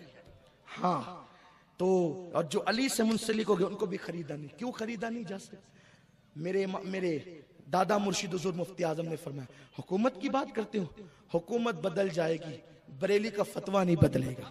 सुभान अल्लाह, सुभान अल्लाह। लोग तकरीरें भी करते हैं सुन्नियों को लुभाने के लिए कि मुफ्ती आजम ने देखो कैसा फतवा दिया। मुफ्ती आजम ने यही थोड़ी फतवा दिया, मुफ्ती आजम ने तो यह भी दिया ना कि गुस्ताखे रसूल काफिर है। हक है। आपको नसबंदी के खिलाफ फतवा नजर आ गया, आपको नसबंदी के खिलाफ फतवा नजर आ गया, वो फतवा आपको नहीं दिखा। क्या बात मेरी है, वाह। याददाश्त तो खुदा ने बहुत मजबूत की, अल्लाह बहुत अच्छा है। वाह, हाँ, वाह, मुझे सुभान याद अल्लाह। है। सुभान सुनियो, बिन पेंदे के लोटे मत बनो कभी भी। हाँ, ये हंसने की बात नहीं है, सुन्नी बनो सुन्नी, दुरंगी छोड़ दे, यकरंग हो जा, सरासर मोम या फिर संग हो जा, यकगीर मुहकम बगीर। और सुन लो सुन्नियों, अगर तुमने सच्चे दिल से नबी और अली का दामन पकड़ा है, गौसुल आजम और सहाबा का दामन पकड़ा है, खुदा की कसम तुम क़यामत तक किसी के मोहताज नहीं हो। इसलिए कि गौसुल आजम ने फरमाया, मेरा मुरीद मशरिक में हो और मैं मगरिब में हूँ, और मुझे मदद के लिए पुकारे तो मैं उसकी मदद के लिए पहुंच जाया करता हूँ। फरमाते हैं, मेरे मुरीद को ठोकर लगती है और वो गिरने वाला होता है तो मैं उसका हाथ पकड़कर उसको गिरने से बचा लिया करता हूँ। इसीलिए मेरा इमाम कहता है, हुक्म नाफिज है तेरा, खामा तेरा, सैफ तेरी। हुक्म नाफिज है तेरा, खामा तेरा, सैफ तेरी। दम में जो चाहे करे, दौर है शाह तेरा। वाह, सुभान अल्लाह, सुभान अल्लाह। इसलिए सुभान अल्लाह, आपको अकीदे के मामले में समझौते की जरूरत नहीं है। मजबूत सच्ची आशिक रसूल बनकर रहो। कभी अपनी जबान से किसी बदअकीदा की तारीफ नहीं करना, किसी गुस्ताख के साथ समझौता नहीं करना। तो अर्ज कर रहा था, गौसुल आजम दस्तगीर फरमाते हैं, ओ खजूर के तने सीधे रहे वरना तुझे कत्ल कर दूंगा। कत्ल करने से मतलब क्या, वो जानते थे इनकी जबान उठेगी, ये कत्ल नहीं करेंगे। फरमाते अज़ूमुन क़ातिलुन इंदल क़िताली, फरमाते मैं इंतकाम लेने वाला हूँ, कत्ल करने वाला हूँ। इशारा करने की बात है बस। तो मेरे गौस को बादशाह ने मैनेज करना चाहा, नजराना लेकर आया। मुल्ला अली कारी लिखते हैं, 10 थैली बड़े बड़े, 10 थैलियां दीनमो दीनार से भरी हुई लेकर के आया। लीजिए हजरत, कबूल कीजिए। गौस पाक ने देखा, उनकी नजर तो उनकी नजर थी ना, नजरें न। फरमाते हैं, अगर मेरी जबान पर शरीयत की पाबंदी ना होती तो जो खा के आते वो भी बताऊंगा और जो रख कर आते वो भी बताऊंगा। मेरे गांव में, मेरे शहर में कुछ लोग ऐसे हैं जिनको 3 तलाक, 1 ही तलाक दिखती है। तो वो लोग कहते हैं, अब्दुल कादिर जिलानी साहब तो हमारे हैं ना, क्योंकि हम भी रफ़े दैन करते थे, वो भी रफ़े दैन करते, हम भी करते वो भी करते थे। मैंने कहा, जी सुभान अल्लाह, अगर रफ़े दैन करने से वो तुम्हारे हो गए तो फिर बहुत अच्छी बात है ना, बहुत अच्छी बात है। अगर रफ़े दैन करने से तुम्हारे हो गए तो गौस पाक ये कहते हैं ना, क्या कहते हैं, सुन, कहते हैं कि जो तू खा के आता है वो भी जानता हूं और जो तू बचा के आता है वो भी जानता हूं। फिर ये अकीदा भी रख। गौस पाक फरमाते हैं, अल्लाह अकबर, आप तो ये बर्दाश्त ही नहीं कर सकेंगे। आपने रफ़े दैन में उनको अपने पाले में ले लिया, लेकिन वो ऐसी हस्ती नहीं है कि कोई किसी के पाले में चले जाए। अरे सारे पाले उनके, कयामत में भी झंडा लेकर उठेंगे, कादरी झंडा उनके हाथ में होगा। हाँ, उनके हाथ में कादरी झंडा। वो क्या हस्ती है तुम्हें क्या पता है। रसूलुल्लाह मूसा अलैहिस्सलाम को साथ में लाते हैं और कहते हैं, मूसा देख इसको, ये मेरा बेटा है। अरे ऐसे ही बेटों का तारुफ होता है। किसको? मूसा अलैहिस्सलाम को ला रहे हैं। आका मूसा देख के मेरा बेटा है, इस जैसा कोई तेरी उम्मत में है तो बता। हजरत मूसा ने कहा, नहीं या रसूल अल्लाह, मेरी उम्मत में तो ऐसा कोई भी नहीं है। एक मर्तबा मेरे गौस खिताब कर रहे हैं, खिताब करते करते हवा में चलने लगे। ये तो आपको कहानी लगती है ना, लेकिन इसको मुल्ला अली कारी शारे बुखारी ने लिखा, मुहद्दिसीन ने लिखा इसको। हवा में चलने लगे, चलते चलते कहा, ए बनी इस्राइली रुक और मुझ मोहम्मदी का खिताब, मेरी तकरीर सुनते जा। जब तकरीर खत्म होगी तो लोगों ने कहा, हजरत ये आपने किसको रोका था? तो मैं खिज़र उड़ करके जा रहे थे तो मैंने हाथ पकड़ लिया, इधर आओ जरा, मेरी भी तकरीर सुन करके जा। ये मेरे गौस का मर्तबा है। अरे जब गौस ऐसा है तो अली कैसा होगा, अली ऐसे है तो नबी कैसे होंगे, यही तो बात है। तो गौसुल आजम की बारगाह में वो लेकर के आया तोड़े दौलत के, कहा ये कबूल कीजिए। फरमाया अच्छा लाई दल, लिया और 2 थैली उठाई और उठा करके उसको निचोड़ा। जब निचोड़ा ना तो उसमें से खून टपकने लगा। फरमाया अगर मुझे तेरा ख्याल नहीं होता तो इसको इतना निचोड़ता कि इस खून में तेरा महल डूब जाता। तू लोगों का खून लाता है और खून ला करके मुझे तोहफे में पेश करता है। ये दौलत नहीं है, तू लोगों का खून चूस करके लाया। सुनियो, तोहफे भी देख दाख कर वसूल किया करो, हलाल है कि हराम है। इसलिए कि विलायत की मंजिल यूं ही नहीं मिलती, विलायत की मंजिल गौस पाक कहते हैं। गौस पाक से पूछा अल्लाह ने ये मकाम आपको कैसे अता किया, तो फरमाते हैं सिद्क़ मकाल और अक्ल हलाल, सिद्क़ मकाल और अक्ल हलाल, हमेशा सच बोलता था और हलाल खाता था, अल्लाह ने मुझे ये मकाम अता फरमाया। आज तो हराम भी खा रहे हैं और नमाज पढ़े जा रहे हैं, सूद खाने नमाज पढ़े जा रहे हैं, रिश्वत ले रहे नमाज पढ़े जा रहे हैं, बिक रहे हैं नमाज पढ़े जा रहे हैं। नमाज पढ़ो मौलाना सब माफ है, अरे पहले देख तो नमाज भी कबूल है कि नहीं। तेरे पेट में हलाल है तब नमाज कबूल है, और पेट में हलाल नहीं तो नमाज भी कबूल नहीं। जो एक लुकमा खाए हराम का 40 दिन तक अल्लाह उसकी इबादत कबूल नहीं करता। और तू क्या है, जो मुंह में आ रहा है खाता जा रहा है, जो हाथ में आ रहा है खाता जा रहा है। इसलिए लोगों अपनी अकीदे की हिफाजत करो। फिर गौसुल आजम दस्तगीर ने कैसी हिफाजत की, सुन्नियत की, आपने तकरीरें की। बस इसी पे गुफ्तगू खत्म कर रहा हूं, समेट रहा हूं गुफ्तगू को। क्या इनकलाब बपा किया जब गौसे पाक के मुंह में हुजूर ने लुआब डाला, अली मुर्तजा ने लुआब डाला। अब गौस पाक खिताब करते हैं, फरमाते हैं जब मैं पहले तकरीर करता था ना तो मेरी तकरीर में 4 लोग बैठते थे, 5 लोग बैठते थे। जब हुजूर ने लुआब डाला ना मेरे मुंह में और मौला अली ने डाला, तो उस वक्त मैं तकरीर कर रहा था, पूरी मस्जिद भर गई। फिर मस्जिद से मैं ईदगाह में चला गया, फिर भी ईदगाह भर गई।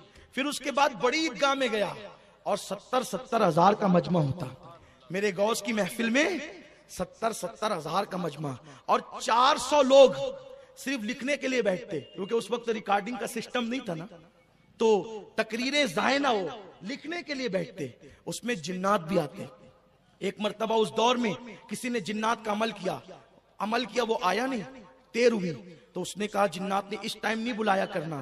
कहा क्यों? कहा उस वक्त हम गौस पाक की महफिल में होते, आइंदा आएंगे नहीं। तो कहा तुम लोग भी जाते हो गौस पाक की महफिल में? कहा इंसानों से ज्यादा जिन्नात की महफिल होती है। और गौस पाक के मुतालिक लिखा गया कि हुजूर गौसुल आजम की महफिल में अंबिया भी तशरीफ लाते, अंबिया की रूह, इमामुल अंबिया भी आते थे। इंशाअल्लाह अभी ये महफिल चलती रहेगी, अभी 9 तारीख को भी प्रोग्राम होगा ना अपना, तो उसमें हमने एक उन्वान चुना है 11वीं शब के लिए, गौस पाक के मुतालिक किसने क्या कहा। ये उन्वान इंशाअल्लाह आपके लिए नया होगा, किसने क्या कहा। अल्लाह से लेकर इंशाअल्लाह मुजद्दिद आजम तक जिस जिस के अकवाल हैं, जिस जिस के फरामीन है, हमने उसको जमा करने की कोशिश की है। और ये एक हसीन उन्वान है कि गौस पाक के मुतालिक हम तो कहते हैं, तो लोगों को लगता है मुबालगा कर रहे हैं। किसने क्या कहा, इंशाअल्लाह ये बात आप 11वीं शब में सुनेंगे। कहाँ सुनेंगे? तोशे मुबारका की फातिहा होगी मरकज या रसूल अल्लाह पर, आप वहां आएंगे तो सुनेंगे। मैं अपनी गुफ्तगू चूंकि समेट रहा हूं और इसी वाक़े पे गुफ्तगू खत्म करनी है कि सरकार गौसुल आजम जब 70 हजार का मजमा होता, 400 लोग लिखने वाले, और गौस पाक की मेरे आका की करामत थी, पहला आदमी जो यहाँ बैठ के सुनता ना, आखिरी भी वहां तक सुनता। तो गौस पाक की जब महफिल में 70 हजार आए, तो जितने खतीब थे बेचारे सबकी महफिलें सुनी पड़ गई। तो सुनी महफिल पड़ी तो उनको होने लगी तकलीफ, वो गौस पाक के मुतालिक बकवास करने लगे, कुछ भी कुछ कहने लगे, इल्जाम लगाने लगे गौसे पाक के ताल्लुक से। मैं एक बुजुर्ग का जिक्र करता हूं, उनको गलत फहमी थी। कुछ लोग तो दिल से अदावत होती है ना, दुश्मनी होती है, हसद होता है। हसद का कोई इलाज नहीं होता, याद रखना। लेकिन अल्लाह पाक वलियों की शान बयान करते हुए कहता है वलियों की पहचान ये है जब कोई उनसे हसद करके जाहिल उलझता है तो वो हर एक के मुंह नहीं लगते। क्या कहते हैं? वइज़ा खातबहुमुल जाहिलूना कालू सलामा। जब जाहिल उनसे उलझते हैं तो वो सलाम करके आगे बढ़ते हैं, भाई छोड़ो, अब छोड़ो, हमें छोड़ो, जान छोड़ो हमारी, हम तुमसे नहीं उलझते। ये होता है। तो कुछ लोग जहालत की वजह से, हसद की वजह से गौस पाक की महफिल की 70 हजार का मजमा देख करके जलते, अलग अलग इल्जाम लगाते। गौस पाक उनसे मुताल्लिक कुछ नहीं कहते। एक बुजुर्ग उनमें थे, उनको जो है वो थोड़ी सी तकलीफ ये थी कि मेरी महफिल खाली हो गई। उनका नाम था इमाम इब्नुल जौजी, और ये कोई छोटे मोटे आदमी नहीं थे। इमाम इब्नुल जौजी इतने बड़े बुजुर्ग हैं कि उन्होंने जो किताबें लिखी है, तो किताबों को जो उन्होंने लिखते वक्त अपनी कलम को, क्योंकि लकड़े का कलम होता था, तो कलम को जो छाटा है तो छाट कर इतनी कतरन जमा की उन्होंने कि फरमाया कि मेरे इंतकाल के बाद इसी से मेरा पानी गर्म करना, नहलाने का, मैयत को नहलाने का। लोग कहते हैं उस कतरन से पानी गर्म किया गया तो वो कतरन फिर भी बच गई और पानी गर्म हो गया। तो जिसके कलम की कतरन इतनी होगी वो कितना बड़ा आलिम होगा। तो गौस पाक के एक मुरीद थे, उनके पास पढ़ने आते थे। वो जब देखो जब कहते थे, ओ तेरे पीर को क्या आता, उनको क्या आता, और वो तो लोग जबरदस्ती उनके महफिलों में जाते सुनते हैं। तो वो कहते हजरत मेरे पीर साहब तो कभी आपके खिलाफ कुछ नहीं कहते, लेकिन ये आप क्या। हालांकि दोनों का मसलक अहले सुन्नत था, तो सूफियाए किराम ने खिलाफ कुछ नहीं कहा, लेकिन बदअकीदों के खिलाफ बुजुर्गों ने कहा। पाक ने राफजियों के खिलाफ बड़ी तकरीरें की, बड़ी किताबें लिखी गुनियतुत तालिबीन ने। मेरे कुछ सुन्नी भाई ये सोचते हैं कि राफजी बहुत अकीदतमंद होंगे, वो हुसैन आजम के और अहले बैत के बड़े आशिक होंगे। ये ढोंग है, ढोंग। राफजी कोई आशिक अहले बैत नहीं, आशिक अहले बैत सिर्फ सुन्नी हो सकते हैं, आशिक साहबा सिर्फ। और ये राफजी वो लोग हैं, अगर कोई सुन्नी उनकी मोहब्बत में मुब्तला है तो उसको बता देता हूं कि गौसे पाक को राफजी सैयद नहीं मानते।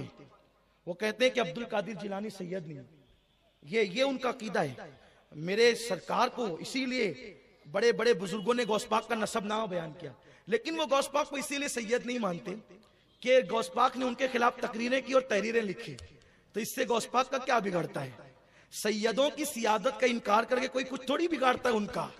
वो अपना नसब बताता है कि मैं कहां का हूं। इसलिए कि हुजूर अलैहिस्सलाम ने फरमाया सैयदों का दुश्मन 3 में से कोई एक होगा। ये तिरमिजी शरीफ की हदीस है। जो अहले बैत का सैयदों का दुश्मन होगा वो 3 में कोई एक होगा। तिरमिजी में जाके चेक कर लेना, उठा के देख लेना, हुजूर फरमाते कोई एक होगा। या तो वो अपने बाप का बेटा नहीं होगा, यानी हलाली नहीं होगा, हुजूर कह रहे हैं, या फिर वो अय्याम ममनुआ में आ गया होगा। हुजूर कहते हैं मैं उसको जो वो उसका तर्जुमा हूँ बहु नहीं करता, लेकिन आप समझ गए होंगे कि जिन अय्याम में ममनुआ दिन होते हैं ना, उन अय्याम में वो आ गया। हुजूर ने उसको हाइजी बच्चा कहा।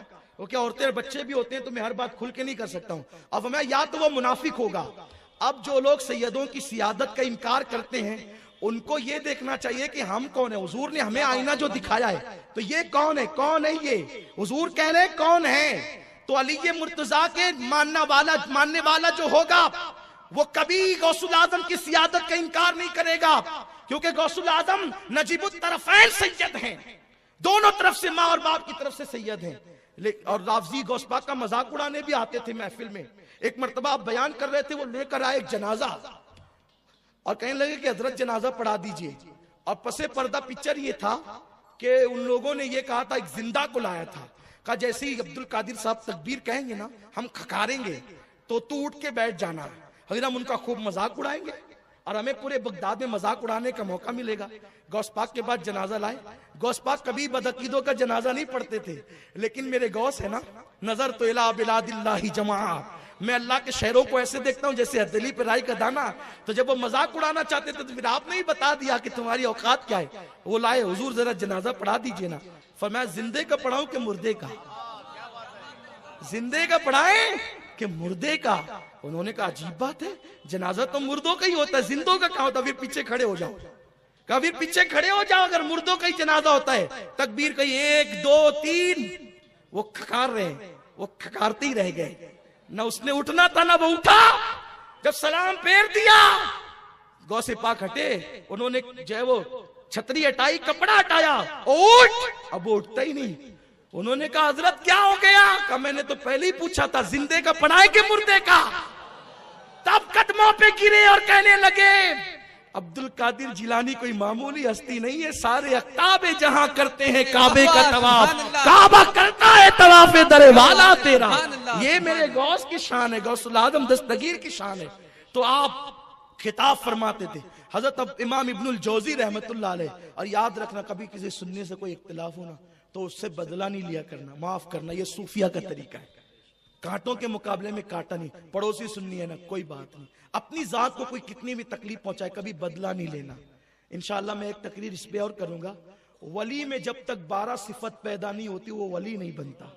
यानी किसी में जब तक सिफात, वो कौन सी 12 सिफात है जो आदमी को वली बना देती है? इस दरमियान में 11वीं शरीफ में कहीं भी प्रोग्राम होगा याद दिलाइएगा, कौन सी 12 सिफात है वली बना दे। अगर अमल करोगे इंशाअल्लाह वली बनोगे, क्योंकि आज भी उनका फैजान तकसीम हो रहा है ना। तो इंशाअल्लाह उन्वान के साथ ऐलान होगा। मैं साथियों को कहूंगा कि वो ऐलान उन्वान के साथ करेंगे, आप जरूर आइएगा। वैसे तो माशाअल्लाह आप बहुत प्यार करते हैं, आप आते ही है माशाअल्लाह। ये गौस पाक का फैजान है। इमाम इब्नुल जौजी से कहा हजरत वो आपके खिलाफ कुछ नहीं कहते, आप क्यों कहते रहते हैं? कहा वो तेरे पीर को कुछ नहीं आता। कहा एक काम करें, आपने कभी उनकी तकरीर सुनी? नहीं सुनी, बस लोग दीवाना वार जाते रहते हैं। उसने कहा एक बार जरा चलिए ना, सुनिए ना। इमाम इब्नुल जौजी की बातें मैं अपने अंदाज में पेश कर रहा हूँ, उसको अपने अल्फाज का जामा पहना रहा हूँ। उन्होंने कहा चलो ठीक है आज चलते हैं। इसलिए कि जब खुदा हुस्न देता है तो नजाकत आई जाती है ना, इल्म आता है तो आदमी थोड़ा सा अकड़ता भी है ना। लेकिन याद रखें, इल्म हो और अल्लाह वालों से निस्बत नहीं हो तो हजरत मौलाना रोम कहते हैं मौलवी हरगिज न शुद्ध मौलाए रोम ता गुलाम शम्स तबरेजी न शुद्ध। अगर सिर्फ इल्म पढ़ा ना, जराबा यदरुबो, अगर आप पढ़ते रहे सारी जिंदगी कभी आप मंजिल पर नहीं पहुंचेंगे जब तक किसी शम्स तबरेज से अपनी निस्बत को नहीं जोड़ लेंगे। अल्लाह वालों से निस्बत जोड़ो वरना दारुल उलूम रह जाएंगे, याद रखिएगा। और अल्हम्दुलिल्लाह अहले सुन्नत के दारुल उलूम है क्योंकि वो बाबे मदीनतुल इल्म से जुड़े हुए हैं। हाँ, ये खास बात अर्ज कर रहा हूं आपके सामने। तो कहा कि चले ना एक बार जरा मेरे पीर की तकरीर सुने। इन्होंने कहा चलो ठीक है चलते हैं। मगर वो कैसे आए? उनको लगा कि अगर मैं डायरेक्ट चला गया तो मेरे सुनने वाले भी तो वहां होंगे जो उधर चले गए हैं। तो उन्होंने क्या किया, अपने सर पे चादर डाली ताकि कोई मुझे देख ना सके। कुछ लोग अंधेरे में सुनने के आदी होते हैं ना। वाह, बहुत अच्छा है, सुभान कुछ अल्लाह। लोग अंधेरे में के बोलते क्या है, जरा सुने तो क्या बात है। अल्लाह करे आप सुने, आपको इब्नुल जौजी का सदका मिले। बहुत अच्छा है। अंधेरे में सुनने की क्या जरूरत है, आपके लिए बिछात है ना, इतनी बड़ी इज्जत के साथ बिठाया है। अगर वहां नहीं बैठते तो यहां बैठो। अरे यहां नहीं बैठते, अजमत रिसालत का इकरार करो, यहां बिठाएंगे। क्या बात है, सुभान अल्लाह, सुभान अल्लाह। अंधेरे में छुप कर क्या मिलना है, अंधेरे में सुनकर क्या। दिल अंधेरे होते हैं तो लोग अंधेरों में खड़े होते हैं, फिर बाद में पूछते हैं वो कहां पढ़ा था, वो कहां सुना था। सुन सुन सुन, ये वो नगमा है जो हर सांस पे गाया नहीं जाता। अल्हम्दुलिल्लाह। तो इब्नुल जौजी आए और 70,000 के मजमे में आखिर में बैठ गए। आखिर में बैठे ना तो वो जो कादरी गुलाम था वही पढ़ा लिखा था, उन्हीं से पढ़ा था। गौस पाक ने तकरीर शुरू की तो कैसे शुरू की, देखो अभी सूफी साहब ने मेरे उन्वान का ऐलान किया, तसव्वुफ और गौस पाक।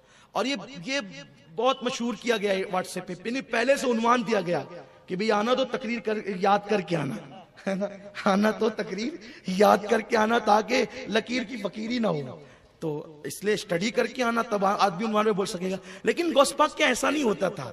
होता क्या था, कारी को हुक्म दिया जाता था, वो आयत पढ़ के बैठ जाता था और कारी की मर्जी पे होता था, वो जो चाहे आयत पढ़े और फिर मेरे गौस उसी पे बयान करते थे। हमारी जमात के एक बहुत बड़े आलिम है, वो ये कहते हैं अक्सर कि मैं देखता हूं कि लोग खुतबे में जो आयत पढ़ते हैं 2 घंटा तकरीर करके कभी उसका तर्जुमा भी नहीं करते, है ना। ऐसा हमारी जमात के एक बुजुर्ग कहते हैं, लेकिन वो उन्हीं को ज़ेब देता है, बड़े बुजुर्गों को ज़ेब देता है। तो बहरहाल उसका तर्जुमा भी बयान हो जाना चाहिए, उसकी तशरीह भी हो जाना चाहिए तकरीर में जो आपने मौजूए सुखन बनाया।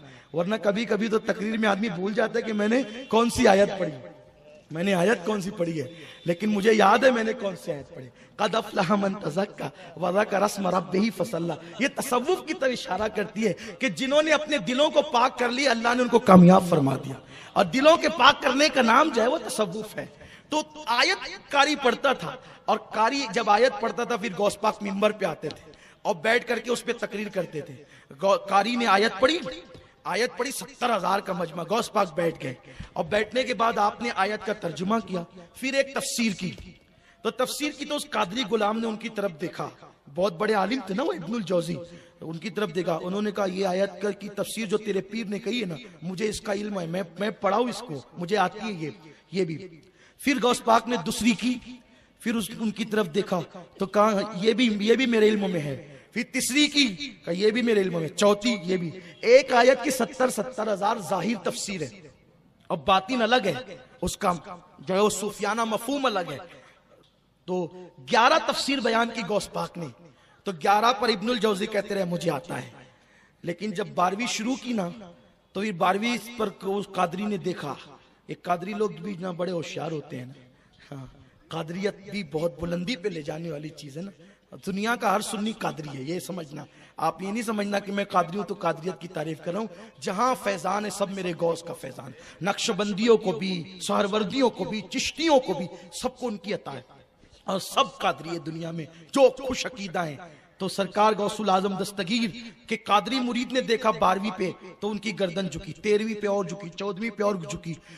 बाज लोगों ने कहा 21 तफसीर बयान की और मुल्ला अली कारी फरमाते हैं 40 तफसीर बयान की। 11 पर इब्नुल जौजी रुक गए और उनके इल्म से 29 तफसीरें गौस पाक ने ज्यादा बयान की, 29 का इल्म उनको नहीं था। जब 40वीं तफसीर पे पहुंचे तो फरमाने लगे, काल को छोड़ो, अब हाल की तरफ आओ, अब जाहिर को छोड़ो, बातिन की तरफ आओ। जैसे ही कहा ना काल को छोड़ो, हाल की तरफ आओ, तो पूरा मजमा खड़ा हो गया। किसी ने कपड़े फाड़े, कोई रोने लगा, कोई बेहोश हो गया, कोई जमीन पे गिर गया, किसी का इंतकाल हो गया। वो कादरी देखने लगा इब्नुल जौजी कहां है, तो इब्नुल जौजी वजद में आकर, यहां पगड़ी उछलती है, इसे मैखाना कहते हैं। इब्नुल जौजी वजद में आकर अपने कपड़ों को फाड़ देते हैं और उसके बाद 70,000 का मजमा चीरते हुए गौस पाक के कदमों को पकड़ लेते हैं।